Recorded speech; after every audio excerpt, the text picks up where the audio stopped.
बेटा, कैसे हैं आप सभी लोग। आई होप आप सही होगे, घर पे होगे और सेफ होगे। आज की बेटा वीडियो में हम बात करेंगे हिंदी सब्जेक्ट 10th क्लास के चैप्टर 17 की, ठीक है, जो कि एक कविता है, बीती विभावरी जागरी।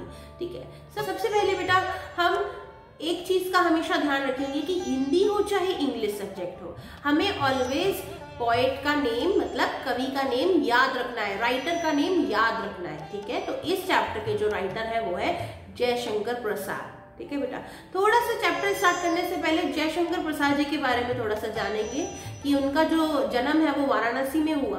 1889 में उनका जन्म हुआ बेटा, और वो जो इस फैमिली से बिलोंग करते थे वो भी काव्य प्रेमी थे, तभी उनकी लाइफ भी बहुत ज्यादा उससे प्रभावित हुई, इसीलिए उन्होंने भी यही राह चुनी। ठीक है, जैसे उनके फादर जो थे वो, उनका नाम था देवी प्रसाद सुंगनी साहू, वो तंबाकू के व्यापारी थे बहुत बड़े, बट इसके साथ साथ उन्होंने काव्य प्रेमी थे, मतलब उनको कविताओं से भी प्रेम था।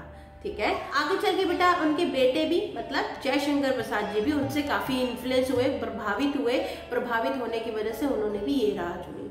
हालांकि जयशंकर प्रसाद जी मल्टी टैलेंटेड थे, उनको बहुत सारी भाषाओं का ज्ञान था, जैसे संस्कृत, अंग्रेजी, हिंदी, उर्दू और बांग्ला। ठीक है, उन्होंने अपनी लाइफ में काव्य संरचनाएं की, नाटक लिखे, उपन्यास पढ़े। जब उनके फादर की मृत्यु हो गई बेटा, तब उन्होंने वेदों और उपन्यासों का भी अध्ययन करना शुरू किया। काव्य संरचनाओं में से बेटा एक कविता बीती विभावरी जागरी भी है। ठीक है बेटा, तो अब हम इसी चैप्टर को कंटिन्यू करते हैं। तो पहली स्टेंजा में बेटा बात हुई है बीती विभावरी जागरी, अंबर पनघट में डुबो रही, तारा घट उषा नागरी। मतलब कि इसमें पहले तो वो यही बोल रहे हैं कि बीती विभावरी जागरी मीन्स रात बीत चुकी है। बीती विभावरी, विभावरी मतलब रात, तो वो बीत चुकी है और अब आप जाग जाएं। देखिए कैसे आकाश रूपी पनघट पर उषा, चतुर उषा मतलब एक लड़की बताया है। उषा मतलब क्या होती है बेटा?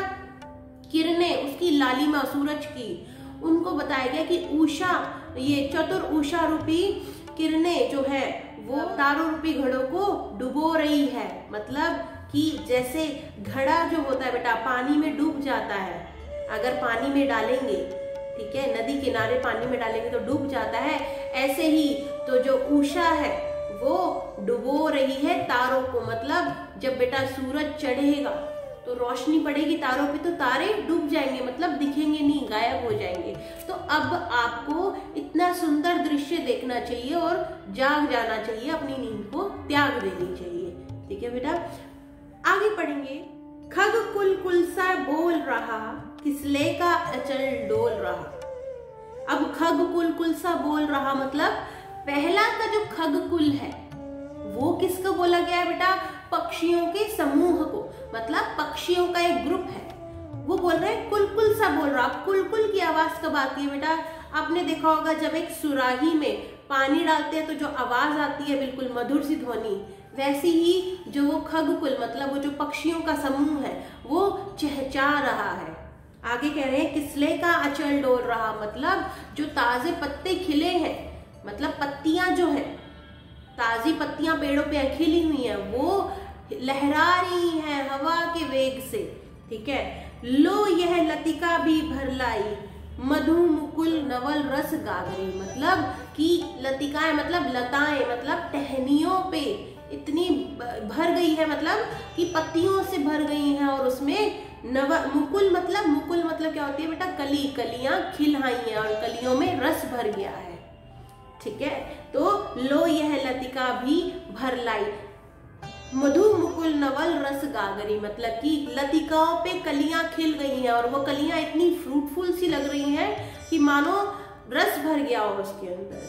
ठीक है, आगे देखेंगे बेटा। अधरों में राग अमंद पिए, अलकों में मलयज बंद किए, तू जब तक सोती है आली, आंखों में भरे विहागरी, बीती विभावरी जागरी।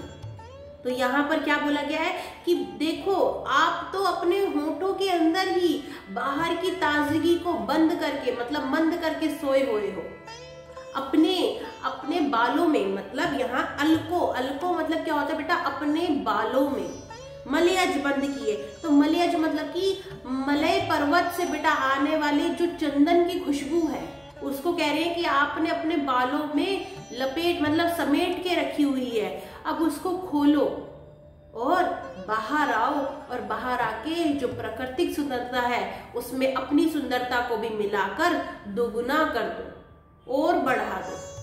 तो बोलते हैं कि अपनी नींद को त्याग दो और इस सौंदर्य को देखो और इसको जियो।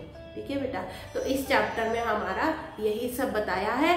बट अब बात ये है कि इसको लिखना कैसे है बेटा, बहुत इंपॉर्टेंट चीज है और ये हर एग्जाम में आता ही आता है। प्रसंग व्याख्या लिखनी होती है बेटा, इसको पहले प्रसंग लिखनी है आपको कि यह पंक्तियां कहाँ से ली गई है और कवि का नाम क्या है और कवि क्या कहना चाहता है। प्रसंग खत्म। व्याख्या में बेटा इसी को ही आपको एक्सप्लेन करना है। ठीक है, इसको ही व्याख्या मतलब क्या होता है, एक्सप्लेन करके लिख दो एक एक वर्ड का मीनिंग। अगर आप इसको अच्छे से बुक या गाइड में से देखेंगे तो वहां पे बेटा इसके वर्ड मीनिंग्स भी लिखी हैं, तो आप इसको घर पे लर्न कीजिए, ट्राई कीजिए, इसको लिख लिख कर लर्न कीजिए। फिर भी अगर आपको कुछ समझ में नहीं आता है तो बेटा कमेंट बॉक्स में आप मैसेज कर दीजिए, और एल्स बेटा नंबर प्रोवाइडेड है उस पर आप व्हाट्सअप करके भी पूछ सकते हैं। इस वीडियो को बेटा लाइक करें, सब्सक्राइब करें और शेयर जरूर कीजिए, यह आपको भी हेल्प करेगी। अब बेटा नेक्स्ट वीडियो में मिलते हैं। Thank you, have a nice day, bye बेटा।